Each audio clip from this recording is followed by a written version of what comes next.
Assalomu alaykum aziz vatandoshlar. Kuni kecha bir murojaat kelib tushdi. Murojaatga ko'ra vatandoshimiz oyna yuvayotganda o'sha pastga tushib ketgani va operatsiya qilinib, больницada 1,5 oy muddatda davolangandan keyin 1,5 million TLga yaqin qarzdorligi borligi haqida murojaat kelib tushdi. Bu murojaatni o'rganilayotgan jarayonimizda Go'zal xonim Sog'liqni saqlash vazirligining Turkiyadagi temsilchisi va Jasmin xonim qizimiz birgalikda shu ayolimizdan xabar olishib, jomiga borishdi va o'sha jarayonni o'rganmoqchi edik, qanaqa bo'ldi. Shu jarayon bizgacha masalan kelguncha va bu ayolni hozir qanaqa qilib O'zbekistonga yuboryapmiz, shu jarayonni sizlarga to'liq ma'lumotni ochib bermoqchi edik. Bizga chiqdi, menga chiqib qoldi bitta opera. Aytdiki, biz o'zbek vatandoshimiz masjidda yotibdi ekan, hech kim yordam bermayapti ekan, hamma profilga chiqaryapti-da, hamma tashlab qo'yyapti dedi. Men eshitib bordim, Go'zal opaga telefon qildim. Go'zal opa shunaqa situatsiya bo'lyapti dedim, yordam bera olamizmi desam, "Конечно, men hozir boraman yoningizga" dedi. Keldim, keyin sizlarga jo'natdi pasportlarini, shunaqa Go'zal opaning apartamentlariga olib kelib qo'ydik. Go'zal opa aytdiki, "Yo, больницаga olib boramiz. Doktor ko'radi, состоянияsi og'ir bo'lsa dedi, больницаga olib boramiz" dedi. "Bo'lmasa dedi, biz apartamentlarimizga kasallar kelganda kutib oladigan apartamentimizga olib boramiz" dedi. Keyin bo'ldi, doktorlar ko'rishdi, hammasi yaxshi. Salbiy unaqasi og'ir nimasi yo'q. Hozirgi kunda sog'ligi bilan hech qanaqa muammosi yo'q. U vaziyat biroz internetlarda yanglish, noto'g'ri informatsiyalar berildi. Sog'ligi juda ham yaxshi, ya'ni xatarli holatda emas. Doktorimiz birinchi yordam ko'rsatdilar, ya'ni stabil holatda. Shuning uchun zudlik bilan biz O'zbekistondagi doktorlarimiz bilan bog'landik. Hozirda barcha muolajalarda kerakli bo'lgan hujjatlarni, protseduralarni amalga oshirdilar. Mana shu holatda bugun yana bir saxiy bir insonimiz tarafdan bilet organizatsiya qilinadi. Bonamur bloger yordam berdi. Bilet men o'zim hissamni qo'shsam, sizlarda soat ishinglarda deb Bonamur biletga o'tashib berdi. Biz Go'zal bilan biletni organizatsiya qilib oldik. По поводу этого masjidda ham bari o'qidim. Aytib qo'yish, zilzila bo'lgan paytda juda zdaniya rushib chiqish boshlab eski kunlarda. Shuning uchun masjidga kelishgan, masjidda qolib ketmagan shuni aytib o'tdim. Ya'ni больницаdan hech kim olib ularni nima deydi, jomiga olib tashlamagan. Ularni qarzi bo'lgan. Turkiyada bilasizlar, bitta muolaja ham falon pul juda yuksak miqdorda qarzi bo'lgan. Mana ayollarni himoya qiluvchi, haq-huquqlarini himoya qiluvchi bizda qo'mita bor Turkiyada, rasmiy. Shu qo'mita yordamida butun qarzlari tamoman o'chirildi. Ya'ni u ayolning hech qanaqa bir qarzi yo'q va o'zbek vatandoshimiz jomilarda unaqa xor bo'lgan holatda emas. Zilzila oqibatida zdaniya eski bo'lgani uchun uylarida yoriqlar, ya'ni treshinalar bo'lgan. Shu xavfli bo'lgani uchun butun uydagi insonlar evakuatsiya qilgan. Va ular qayerga borishni bilmasa, jomiga borib qolishgan va ana shu yerdan Jasmin xonimga telefon qilib, ya'ni bir vatandosh bu yerda qiyin ahvolda yordam berdi va mana hamma birlashtirdilar va hammamiz birgalikda vatandoshimizga da dollar aytib o'taylik, necha pul qarzi borligini. 27.500 dollarga yaqin qarzi bo'lgan. Bosh konsulimiz Shevskani o'zlari murojaatda, ya'ni o'rgandilar. Shu qarzdorlikni o'chirish maqsadida o'sha konsulxonamiz advokatlar bilan birgalikda bankaga borishdi va shu qarzdorlikni to'liq tugatishdi.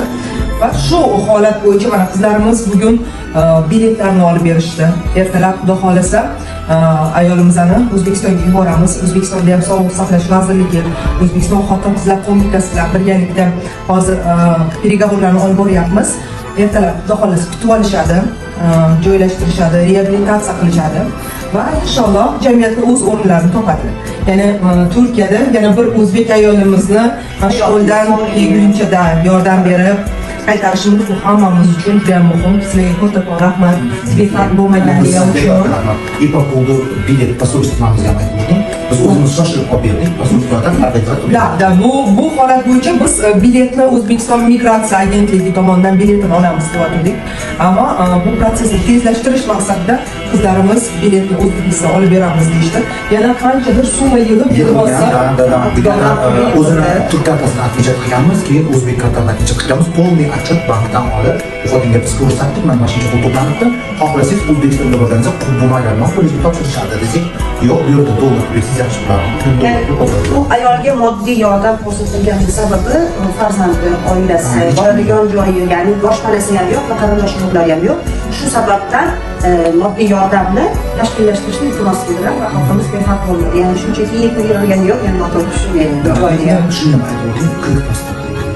Hozir vatandoshimiz O'zbekistondan kelganlarga 15 yil bo'lgan, o'sha uchun hali zabram pasport olmaganliklari sabab yashil pasportlar bor va shu yashil pasportga hozir bilet olindi. O'zbekistonga yuborganimizda ketib qolgan hujjatlarni O'zbekistonda yordam berishadi, tayyorlashadi. Xudo xohlasa kechasi, ya'ni sahar soat 4da hammamiz birgalikda va doktor ham albatta sog'lomlashtirish qilib, samolyotgacha o'tkazib, vatandoshimizni esa O'zbekistonga yuboramiz. U yoqda esa bizni O'zbekiston. И aytib o'ting, hamkorlarimiz so'rashib so'rasa. Albatta, Turkiyada yashash, ishlash, o'qish maqsadda kelgan barcha vatandoshlarimiz uchun eshigimiz doim ochiq. Joyimiz Mejdiyko'yda joylashgan. Bu O'zbek Kadın Haqlari davlagi, ya'ni o'zbek ayollarimiz huquqini himoya qilish jamiyati bo'lib, 4 yildan beri faoliyat yurityapti. Biz bajonidil vatandoshlarimizga yordam berishga tayyormiz.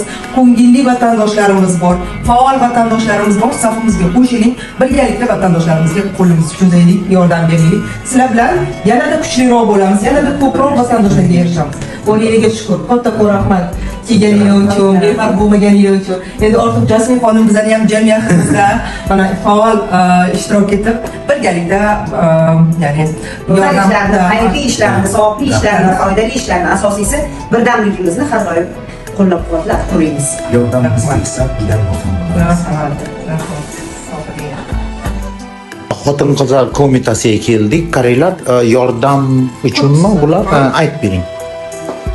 Biz O'zbek Kadın Haqlari davlagi olarak Turkiyada yashab turgan O'zbekistonli barcha ayollarimiz ehtiyoji bor oilalarga mana shu qutilarni tarqatyapmiz. Bu qutilarimizda birinchi birlamchi, ya'ni ehtiyojni qondirish uchun bir yordam qutisi. Agar Turkiyada siz va sizni yaqinlaringiz tomonidan shunaqa bir oilalardan xabaringiz bo'lsa, albatta murojaat qiling, qutilarni olib keting. Darnagimiz Mejdiyko'yda joylashgan. Bemalol kelaverasizlar. Hozir nomer telefonlarini qoldiramiz. Hamma yordamga muhtoj odamlar uchun qutilar. Bemalol kelib olib ketsanglar bo'laveradi. Pulga emas, besplatno, absolutno.